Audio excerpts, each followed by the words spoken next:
श्री शिवाय नमस्तुभ्यम। जय माता दी। प्रिय भक्तों, आप सभी लोग कमेंट में जय माता दी, जय श्री कृष्णा, राधे राधे तो अवश्य लिख दें। प्रिय भक्तों, हिंदू पंचांग के अनुसार शारदीय नवरात्रि का बहुत ही बड़ा एवं विशेष महत्व होता है। नवरात्रि में माता रानी के 9 स्वरूपों का शैलपुत्री, ब्रह्मचारिणी, चंद्रघंटा माम, कुष्मांडा स्कंद माता, कात्यायनी माता, कालरात्रि माता, महागौरी माता, सिद्धात्री माता, इन माता रानी का विशेष पूजा अर्चना किया जाता है। नवरात्रि में जो भी भक्त माता रानी के 9 रूपों का सच्ची श्रद्धा के साथ पूजा पाठ करता है, उस भक्त को कभी भी किसी भी चीज़ के लिए आवश्यकता उठानी नहीं पड़ती। ऐसा माना जाता है जो भी भक्त सच्ची श्रद्धा के साथ नवरात्रि में पूजा अर्चना करता है, उसको उस फल की प्राप्ति होती है जिस फल का वो कभी कल्पना ना किया हो। प्रिय भक्तों, हिंदू पंचांग में ऐसा माना जाता है कि इन 9 दिनों में माता रानी की सभी शक्तियाँ जागरूक होती हैं। जो भी भक्त माता रानी का सच्ची श्रद्धा के साथ पूजा पाठ करता है, उसके जीवन में चल रही समस्त परेशानियां समाप्त हो जाती हैं, सभी कष्टों से मुक्ति मिल जाता है। बड़े बड़े पूजा पाठ अनुष्ठान से जो मनोकामना नहीं पूर्ण हो पाता है, वो इस नवरात्रि में 9 देवी स्वरूपों का पूजा पाठ करने से आपको उस फल की प्राप्ति हो जाती है जिस फल का आपने कभी कल्पना ना किया हो। प्रिय भक्तों, यदि आपके घर में पैसा नहीं टिकता है, आप बहुत ज़्यादा कर्जे में डूब गए हैं या आपके बहुत ज़्यादा शत्रु बन गए हैं, यदि आपका शत्रु परेशान कर रहा है, यदि आपके घर में किसी भी व्यक्ति के विवाह में अड़चन आ रही हो, यदि इस नवरात्रि में आप एक छोटा सा उपाय करेंगे तो आपको समस्त कष्टों से मुक्ति मिल जाएगा और आपके जो भी मनोकामना होंगे वो पूर्ण हो जाएंगे। प्रिय भक्तों, शारदीय नवरात्रि कब शुरू होगा, कितने तारीख को शुरू होगा, नवरात्रि में कौन सा उपाय करना है, नवरात्रि व्रत में क्या खाएं और क्या ना खाएं, माता रानी को प्रसन्न करने का सही तरीका, संपूर्ण जानकारी दी गई है इस वीडियो में। प्रिय भक्तों, इस वीडियो में ये भी बताया गया है कि वह कौन सी ऐसी महिलाएं हैं जिनको नवरात्रि का व्रत बिल्कुल भी नहीं रखना चाहिए। यदि नवरात्रि में ये 7 प्रकार की औरतें भूलकर भी व्रत कर लेती हैं तो वीडियो को पूरा देखें, वरना आपको बहुत ही बड़ा पाप भुगतना पड़ेगा। प्रिय भक्तों, पूज्य गुरु जी श्री प्रदीप जी मिश्रा जी द्वारा आइए जानते हैं कि नवरात्रि कब शुरू होगा और कितने समय स्टार्ट हो रहा है नवरात्रि, पूजन विधि का सही समय क्या रहने वाला है, कलशा गोठन का सही समय क्या रहने वाला है, कौन सी औरतों को व्रत करना चाहिए, कौन सी औरतों को व्रत नहीं करना चाहिए, संपूर्ण जानकारी गुरु जी के माध्यम से प्राप्त करते हैं। भक्तों, 5 महिलाओं को नवरात्रि का व्रत कभी नहीं रखना चाहिए। माता रानी ऐसी महिला से कभी खुश नहीं होती और घर में हमेशा दरिद्रता का माहौल बना रहता है और इसका असर पूरे परिवार पर बना रहता है। इसीलिए आप जान लीजिए, अगर आपने गलती से भी नवरात्रि का व्रत रख लिया है तो आपका व्रत खंडित हो जाएगा और आपको घोर पाप लगेगा। जान ले कहीं आप भी इन 7 महिलाओं में से तो नहीं हैं। भक्तों, इस वर्ष की नवरात्रि पूरे 9 दिनों तक मनाई जाएगी। ना एक भी दिन कम, ना एक दिन ज्यादा, पूरे 9 दिनों तक मनाई जाएगी। मां भगवती की विशेष रूप से पूजा आराधना की जाएगी। शारदीय नवरात्रि का महापर्व इस बार 2025 में नवरात्रि 22 सितंबर 2025 सोमवार से शुरू होकर नवरात्रि का समापन 2 अक्टूबर 2025 को विजयादशमी के साथ होगा। ऐसे में शारदीय नवरात्रि पर माता दुर्गा की कृपा पाने के लिए कलश स्थापना का शुभ मुहूर्त है और इस बार घट स्थापना का शुभ मुहूर्त 22 सितंबर को घट स्थापना करने का शुभ मुहूर्त सुबह 6 बजे है, बजकर 9 मिनट से लेकर सुबह 8 बजकर 6 मिनट तक है। इस दौरान किसी भी समय घट स्थापना मां दुर्गा की पूजा अर्चना करें।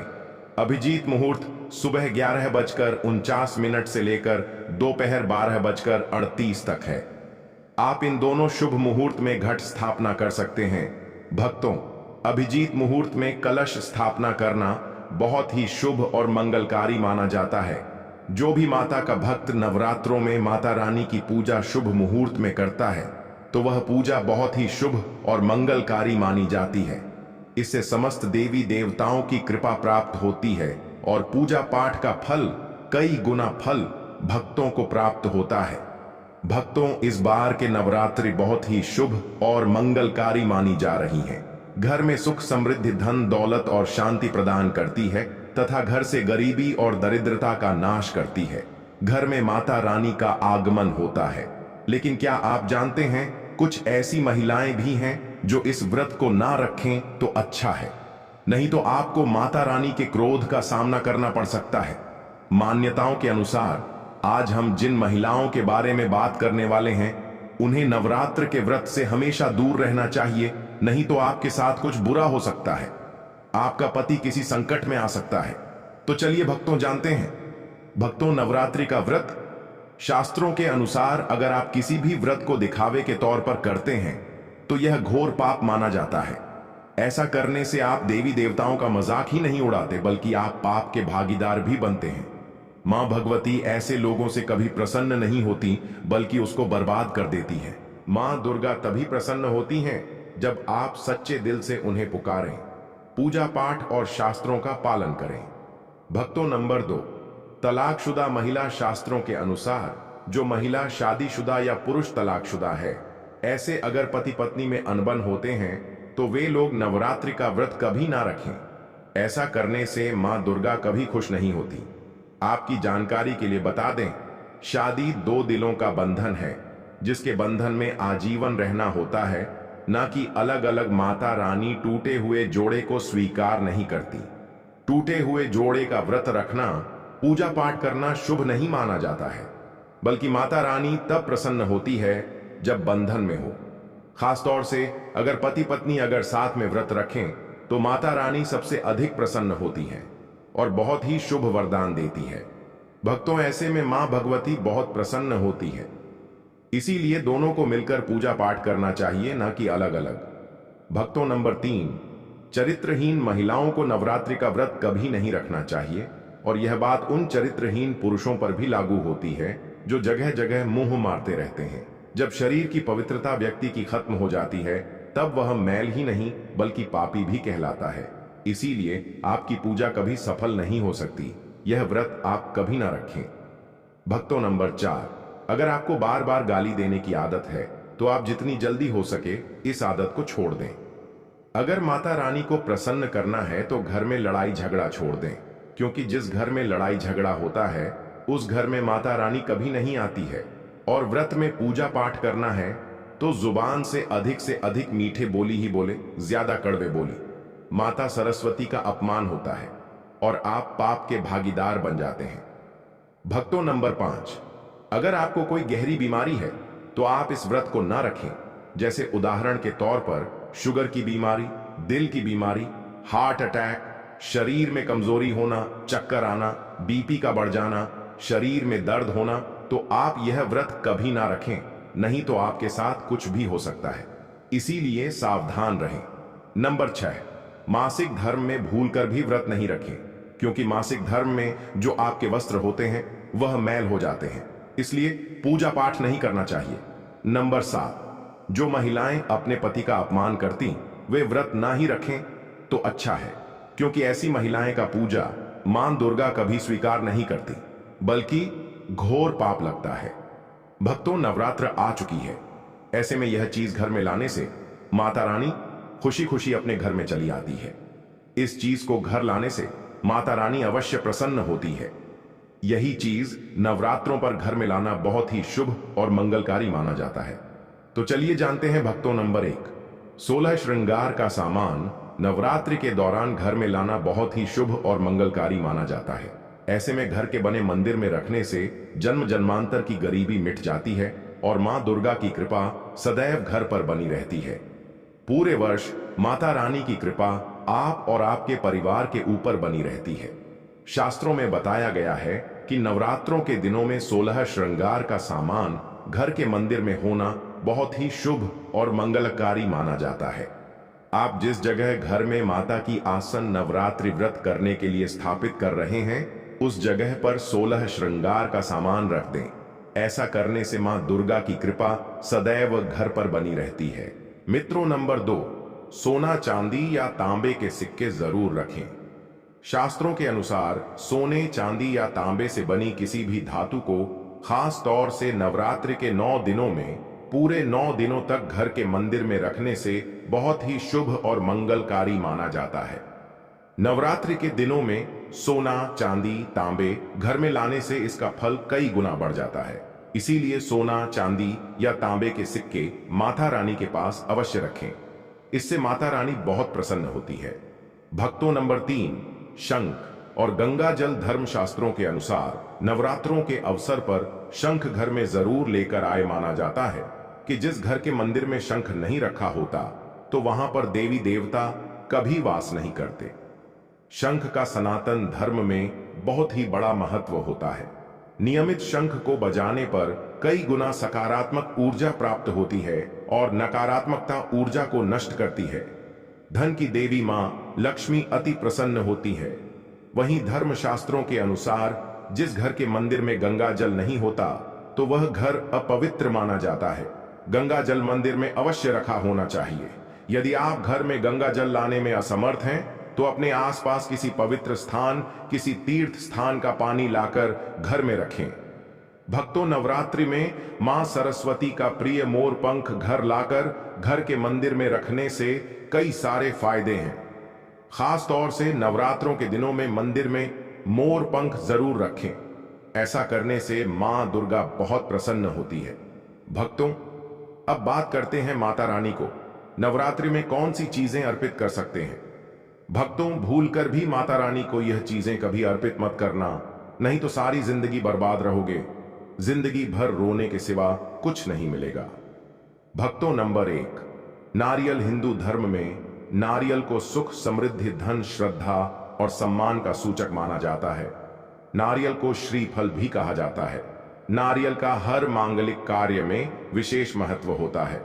जैसे कि हम सभी जानते हैं कि माता रानी के कई मंदिरों में नारियल से बलि भी दी जाती है और माता रानी के पूजन में नारियल का इस्तेमाल हम सभी करते हैं। खासकर कलश की स्थापना नारियल रखकर ही की जाती है। माता रानी के पूजन में हम नारियल इस्तेमाल करते समय कुछ गलतियां कर बैठते हैं।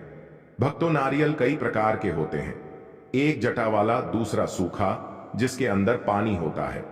जिस नारियल के अंदर पानी होता है, माता रानी के पूजन में सदैव पानी वाला और जटा वाला नारियल ही अर्पित करें। कलश स्थापना में साबुत नारियल होना चाहिए। नारियल चटका हुआ या टूटा हुआ नहीं होना चाहिए, क्योंकि साबुत नारियल ही पूर्ण और पवित्रता का प्रतीक होता है। साबुत नारियल ही सुख, समृद्धि का प्रतीक होता है। साबुत नारियल को ही श्रीफल यानी कि मां लक्ष्मी का फल कहा जाता है। नवरात्रि में माता रानी के कलश की स्थापना करते समय जटा वाला और पानी वाला नारियल ही कलश पर स्थापित करना चाहिए। साथ ही यह ध्यान रखना चाहिए कि नारियल को दैव कलश के नीचे लेटाकर रखना चाहिए। घट स्थापना यानी कलश स्थापना करते समय कभी भी नारियल को खड़ा करके नहीं रखा जाता। नारियल को सदैव लेटाकर ही कलश के ऊपर रखा जाता है। साथ ही नारियल को स्थापित करने से पहले आप नारियल को लाल कपड़े में लपेटकर आप नारियल को कलश के ऊपर स्थापित करें।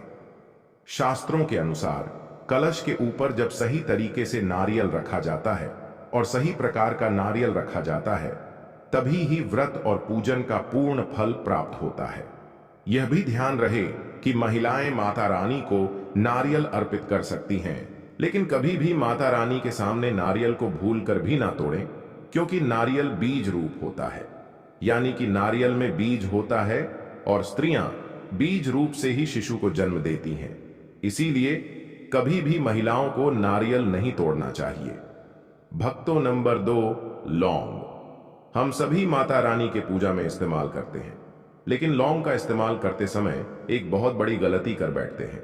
हमेशा ध्यान रखना चाहिए कि माता रानी को कुछ भी सामग्री अर्पित करें, उसके साथ में लौंग अवश्य अर्पित करनी चाहिए।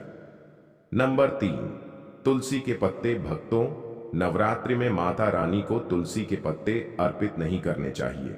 मां दुर्गा के पूजन में तुलसी पत्र का इस्तेमाल करना वर्जित माना जाता है।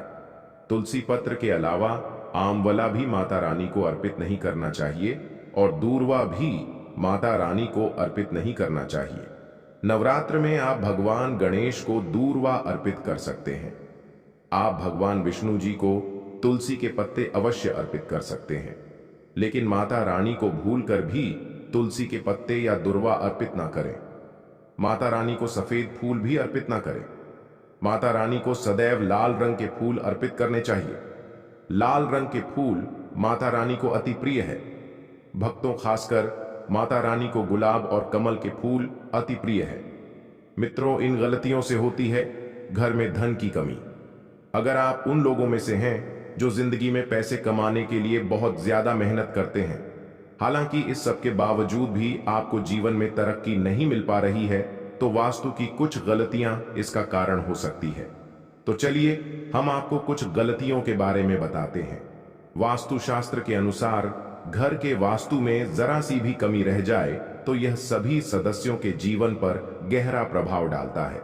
कभी अचानक धन की हानि होती है, तो कभी बने बनाए कार्य बिगड़ने लगते हैं, या फिर कोई बीमार पड़ने लगता है और कितना भी धन आ जाए दिखता ही नहीं है।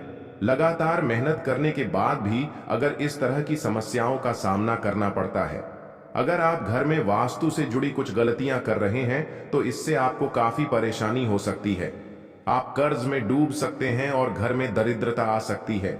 इसलिए आपको तुरंत नीचे दी गई वास्तु टिप्स को अपना लेना चाहिए।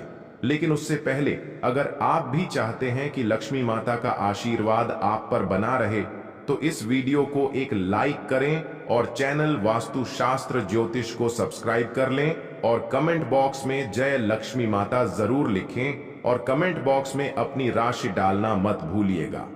आपकी राशि के अनुसार इस नवरात्रि पर कोई भी उपाय होगा तो हम कमेंट में आकर आपको रिप्लाई में बता देंगे।